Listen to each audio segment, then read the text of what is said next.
Good evening. We're going to start tonight's show a little differently with a one-on-one. You know, when I asked my childhood friend Jono if he would talk to us on the Magic text panel, he said, you know, I haven't worked with that many magicians. Really? Let's listen to this list. Kaylin and Ginger, Jeff Hobson, Joni Spina, Jim Steinmeier, Don Wayne, Willie Kennedy, Bill Smith, the Malloys, Charlie Fry and Company, Jonathan Goodwin, the Clairvoyants, Alex Ramon, Ellie Kerr, Rick Thomas, Mark Kornhauser, the Great Thomsonian Company, Max Clever, Paul and Maida Fiddler, Joaquin Ayala, Fielding West, the Great Mundane, whatever happened to him, Sherry Lucas, Connie Boyd, John Shyrock and Mary Lynn, and shows like Before Your Very Eyes, Carnival of Wonders, The Illusionist 1903, The Illusionist Turn of the Century, and Spellbound World Tour. So you're right. Why the fuck am I talking to you? Exactly. How are you? How you doing, Zig? Good. So this is exciting for me. I love this because you're one of my favorite people on the planet. You are the so just so everyone knows, one of my first jobs in theater and introducing me to variety entertainment was where we were growing up. You worked at a dinner theater and you said, hey, there's a job over there. We were both in high school, and I did the work study program and worked over there. And doing that job, you and I, not only were we exposed to many different areas, we had to learn every position: spotlight, fly rail, stage manager, sound, also a lot of different genres, ice shows, and working with bird acts and dog acts and pyro and fog and fires. There were broken bones.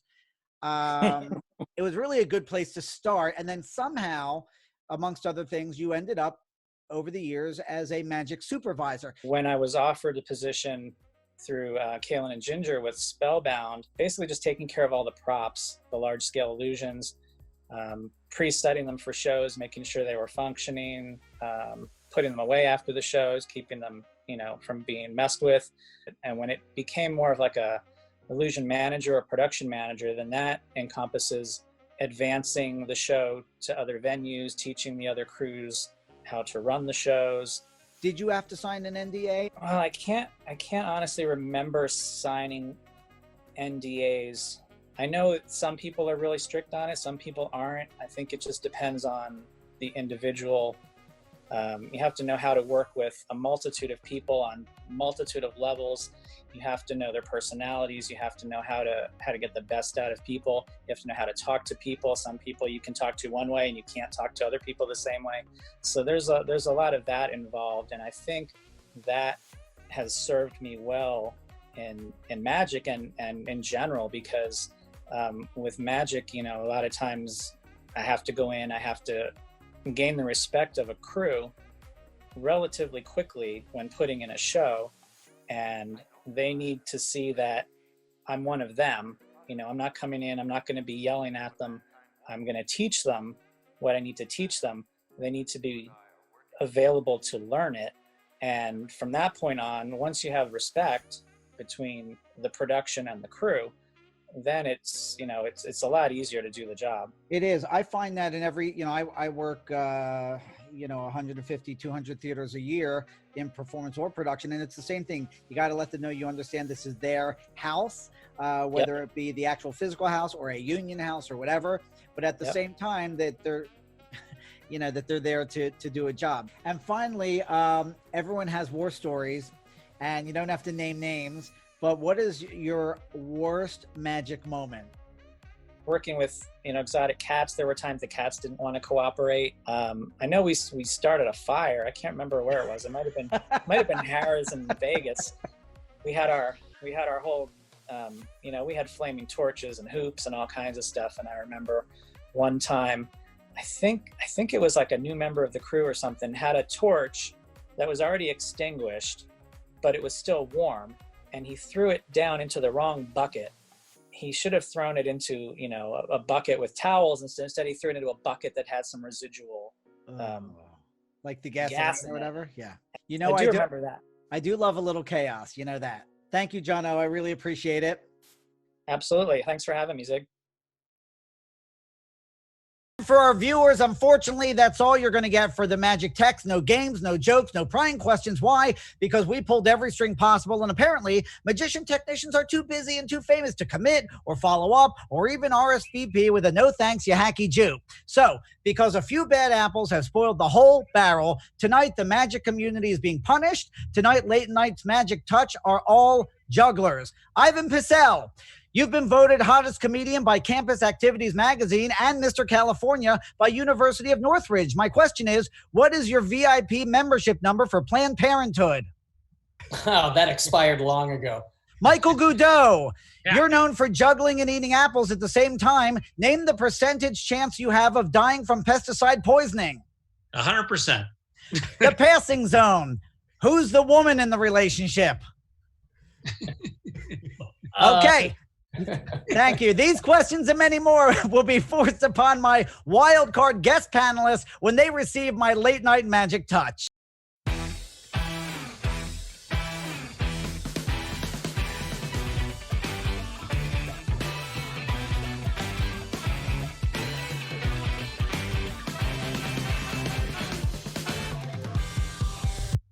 I'm Michael Paul. I am not a magician. I am barely a fan. Why am I here? The same reason everyone else is, because they're jugglers tonight, but only to tease this illustrious world-class panel.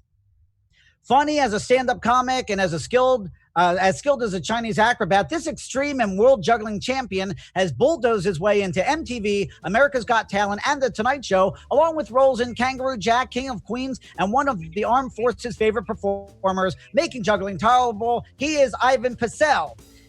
This man has done more than 15,000 shows on the Las Vegas Strip. This man has also appeared as the comedy guest star of the Lance Burton Master Magician Show for 19 years. He's received 12 Emmy nominations as writer and as executive producer on the Penn and Teller's Bullshit program, and is in the Guinness Book of World Records for most bites in 1 minute while juggling and eating apples. He is Michael Goudeau.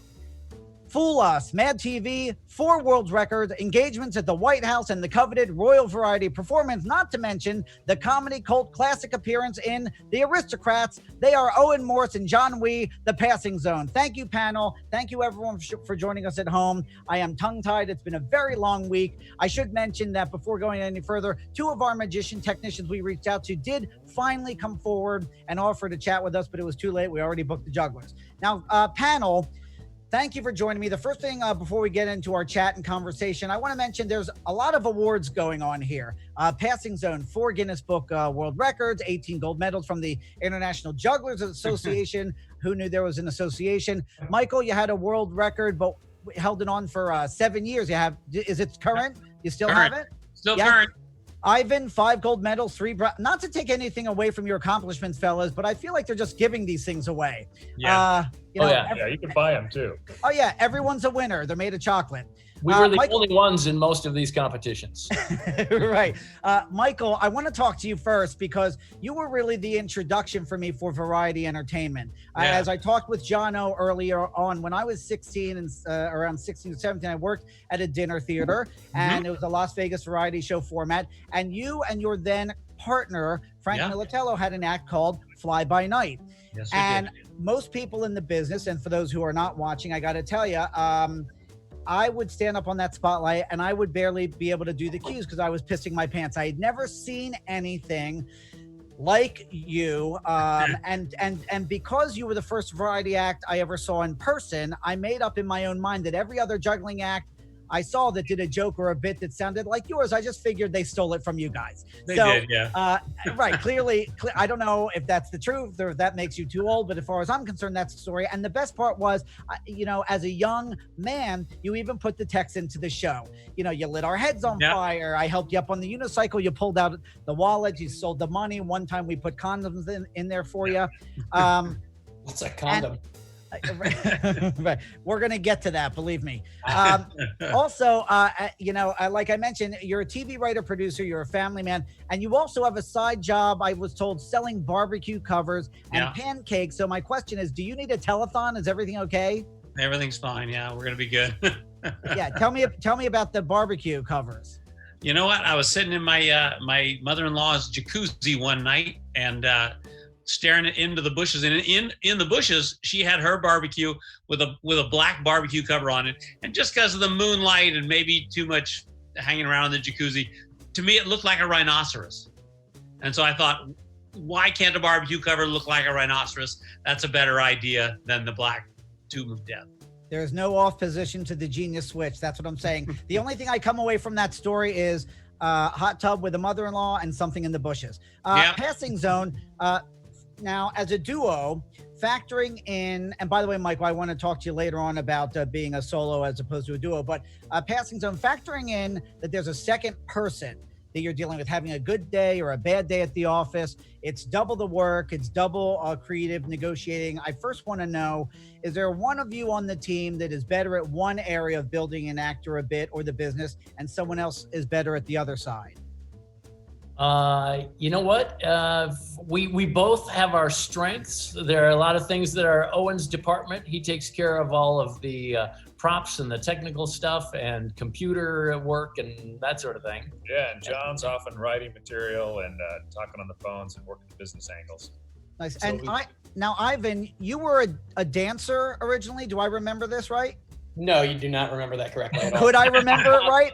I want to see that though. In your own, your own mind. I can do whatever I want. I'll twirl. But don't you do something in your act about you went to ballet school or something, and that's why you throw the glitter? What was that?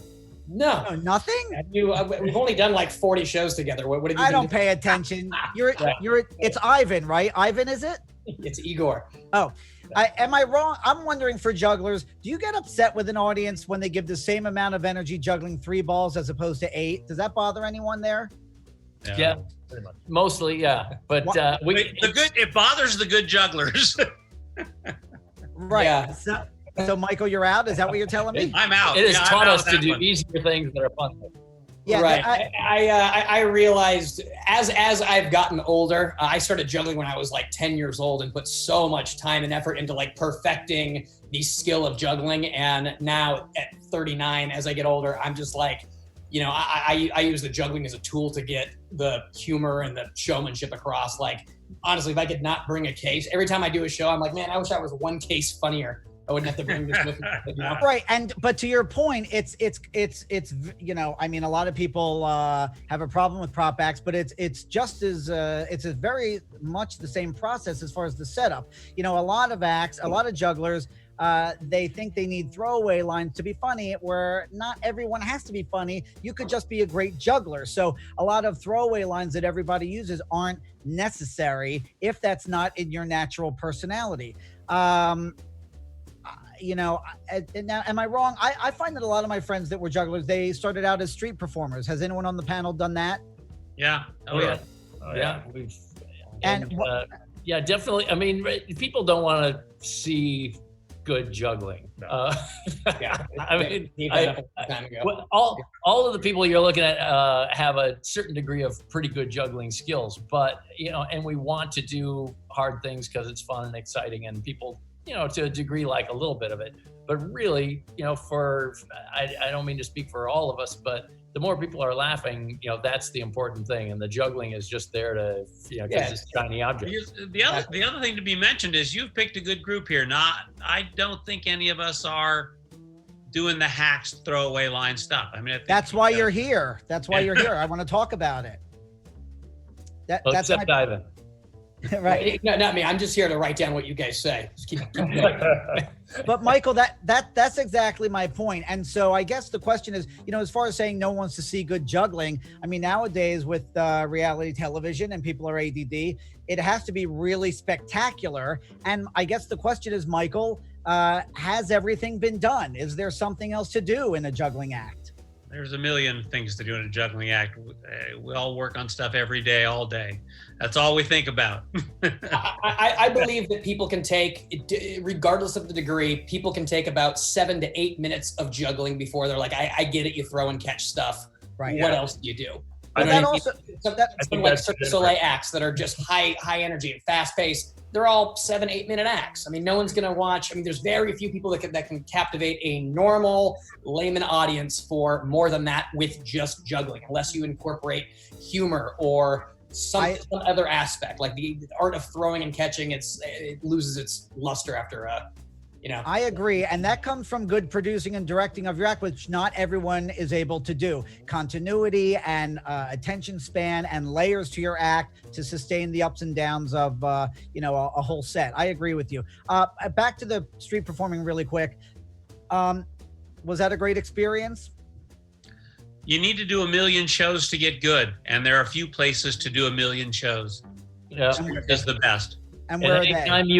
Anytime you're passing the hat as a way to make a living, you learn really fast what works and what doesn't work, and you can measure it by what's in your hat. And you can measure it by how many people are surrounding you, and if they walk away, you got to change something.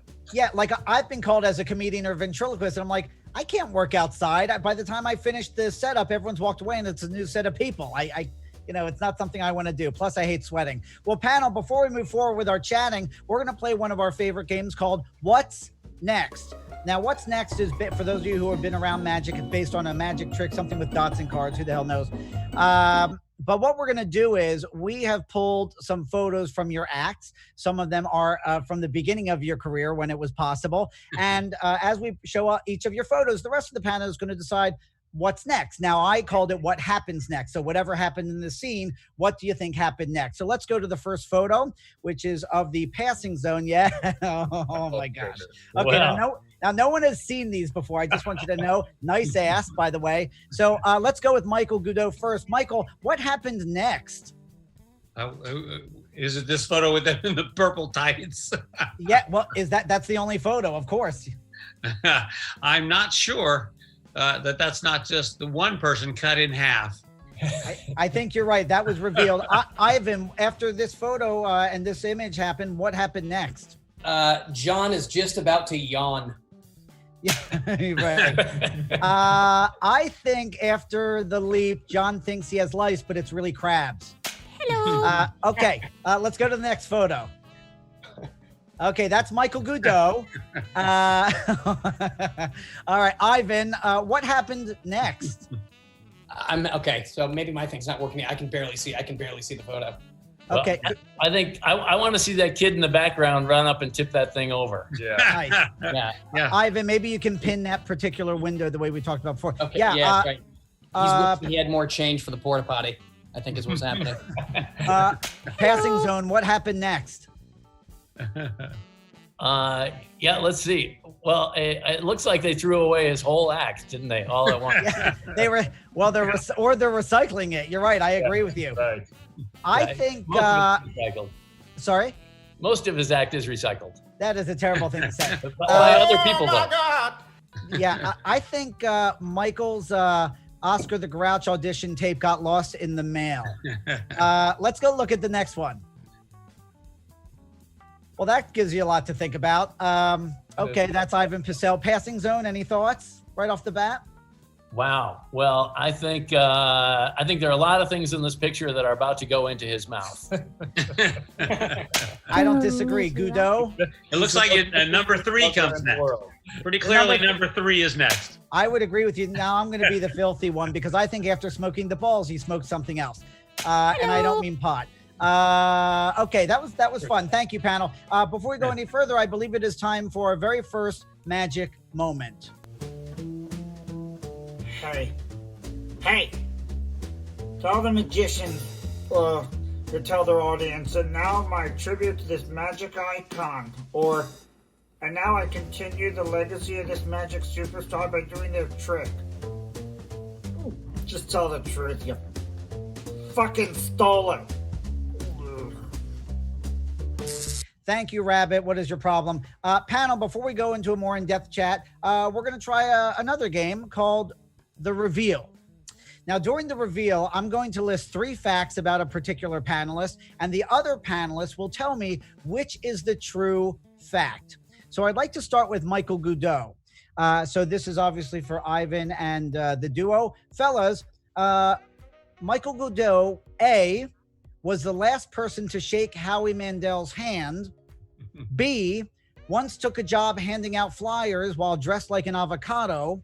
Or C, is deathly allergic to an ingredient used in all Paul Newman salad products. Is it A, B, or C? Ivan? We're doing the true one? I want to know which is true. The avocado. I bet my life on it. Okay, and what about you, Duo? What do you think? I don't see how all of those aren't true. Yeah, I'm gonna go with avocado though. Yeah, that's correct. It is the avocado. What was that job for, Mike? What were you dressed up behind, handing out For flyers some sandwich shop, just for some sandwich shop, paid $25 an hour. You can't beat books that. Yeah, I know who books that. You know what the bad part was? Who Most books of these that? stupid costume jobs I took when I was a kid, where you were covered, the avocado was not. My face was out, so my friends could see who it was, which was just the worst. Well, How is prom? first Yeah, of this all, whole juggling thing's not going as well as I had hoped.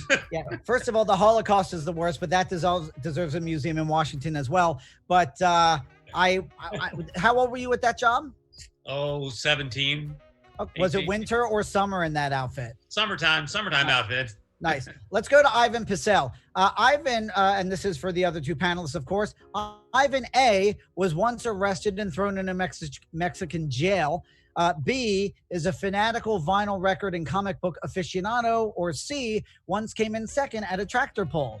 Owen and John, A, B, or C? I'm going, what, Mexican jail? Yeah, absolutely. I think Mexican jail had to have happened. He's still there. Yeah, right. Yeah, Goudeau.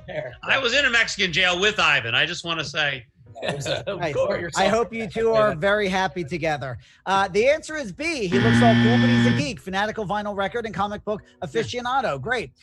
There No, it is. I was How in do you jail like with that? him in Mexico. I think that's also. No, you don't. That wasn't me. That was an avocado. Oh, right. Let's go to the next one. This is for Passing Zone for Ivan and Mike. From the Passing Zone, guys, one of them was the original voice of AOL's You Got Mail. One of them was in season 2 of The Bachelorette. And one of them was just 7 miles shy of the world record, holding the North American hang gliding distance record. Hang glider, Bachelorette, or You Got Mail? Ivan?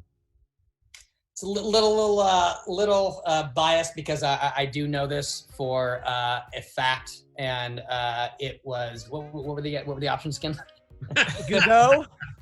What? I happen to know the answer to this one. He is a fantastic hang glider pilot. Owen. I'm gonna go with they were in jail in Mexico. Final Yeah. answer. Pecel, you really should stop drinking. Wait, Michael, wasn't Frank a hang glider as well? We both were hang glider and paraglider pilots. Yeah, that's when Frank decided to retire once he punctured his lungs and broke his ribs. What a pussy. Everything. No, wimp. Yeah, right. Okay, that was really interesting. Mike, do you like you never thought of getting another partner for your act? You know what? My money doubled. And you never look. I shouldn't have said that out loud in front of the Passing Zone guys. How? Wait, what? How does this work? How does that work when it's just the one guy? Yeah, just knock him off the I hill. understand. I am told that at magic conventions, when they have guest artists, the jugglers get standing ovations. So I'm wondering, in the juggling world, do magicians get standing ovations at those conventions? Nope. No. And I'm also curious, without naming names, since one of you is paid frequently by magicians, do jugglers make fun of magicians? No, never. When you get a group of jugglers, mostly they're like, "Oh, look at you! You're the world's fanciest man. You're wearing a tuxedo." It's more like that. Ivan, spend most of our time just sucking up to magicians as much as possible. that is not helping your case. Yeah. Ivan, what's the one magic trick you never want to see ever again? Snowstorm. Yeah, right. I hear you. Because in comedy, at least in clubs, we all know about that alleged comedy hierarchy. There's the comedian, there's the magician, there's the juggler ventriloquist that fight it out, and then the mime. Passing Zone, do you think juggling still gets a bad rap? Yeah. It absolutely does. Yeah. And it shouldn't anymore. It should stop tonight. Well, based on your answers, that's probably not going to happen. Michael, is the bad rap deserved? Yes. Tell me why. Yes. Because most people in any art suck. There are only a few that are good. You know what I mean? Right. You have friends who are painters. They're not Picasso. Well, let me build on that. For me, when I see ventriloquists, I'd rather have someone have one really great, strong, deep character than 10 fucking puppets that don't do anything and where the material can be interchanged. Does that apply to juggling? And can you make an art out of one thing? Well, I think it applies to almost every variety act. I mean, back in the day, vaudeville times, you could get away doing an 8, 9, 10-minute act. My thing with variety acts in general has always been you get very few that are like actually funny and actually good. Most of them have 10 to 12 minutes of good material and then 40 minutes of, I'm going to throw this together so I could do an hour show or so I could do a cruise ship or so I feel like a lot of acts do have a lot of fluff. Good point. Now, Ivan, I know you have to go. You're a dad, like everyone else on the panel except me. Stop bragging. I've tried. It doesn't work, and I know you need to be out of here soon. But I want to do one more before we wrap up the show with 2 more items. I'd like to go to our very special juggler magic moment.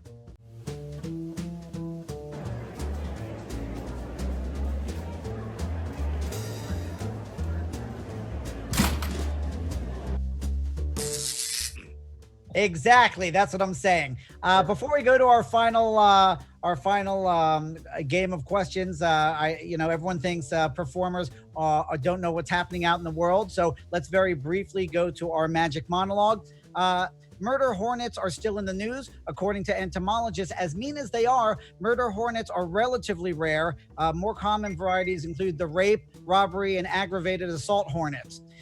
In other news, Disney announced it will be streaming the Broadway hit Hamilton in July. I'll be watching with the margarita and 2 fingers of tequila because I'm not throwing away my shot.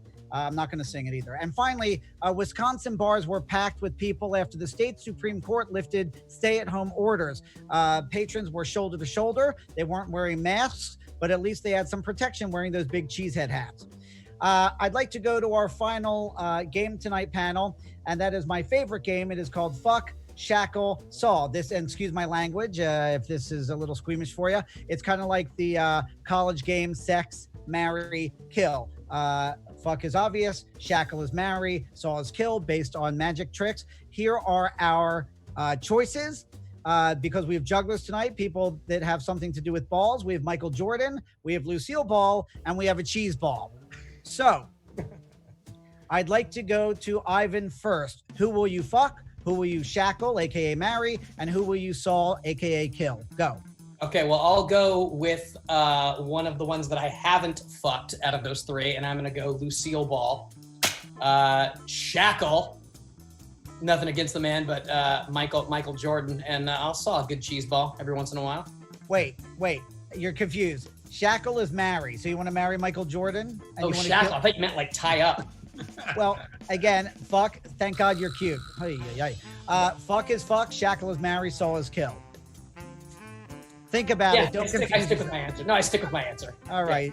Goudeau, fuck, shackle, kill. Fuck, shackle, saw. See, you can't even keep them straight, can you? I can't. I'm tired. I'm fed up with you people. I really am. I always wanted to fuck a cheese ball. Hello. And I think Lucille Ball's pretty. I'd marry her for sure. And I probably couldn't kill Michael Jordan. It's worth a shot if at first you don't succeed. And passing zone, fuck, shackle, saw. Well, I think we've talked about it. I think we both would like to marry Lucille Ball. Yeah. That's kind of a no-brainer right there. I'm sorry, wait, you've talked about that before? Oh yeah. Yes. Daily. Yeah. And we know you're not on that chat list, are you? already we prefer fucking the cheese balls. Yeah. So I feel bad because that just leaves Michael Jordan to kill kill. him, I mean, why? Well, I don't know. You know why? Because he's no Kobe. Yeah. Listen, there's very little judgment here. Thank you, panel, for playing that game. And now, before we close out the show, I want to talk about our final show next week. For obvious reasons, look how this went. Next week, we're going to have Dom Chambers, Fielding West, the Masked Magician, and a few more surprises. But before we go, panel, I'm thinking of a number between 1 and 100. Passing zone, what is that number? It's 22. I thought 23. Both. I loathe you guys. Ivan Pecel, what is the number? 46. Yes, Michael Goudeau, what is that number? 2. Great. Goudeau, you have won, and because you have won, I would like you to pick up the closest item near you, balance it on your face, while singing a line of I'm Too Sexy, go. Couldn't catch it. Thank you, panel. I appreciate it. Oh, we're going to do it? You're going to get it? Give it to me. Sing it. He's very talented. That's why he gets the big butts. Thank you, panel. I really appreciate it. Thank you, everyone at home. The rabbit is dead. The wand is broken. Good night.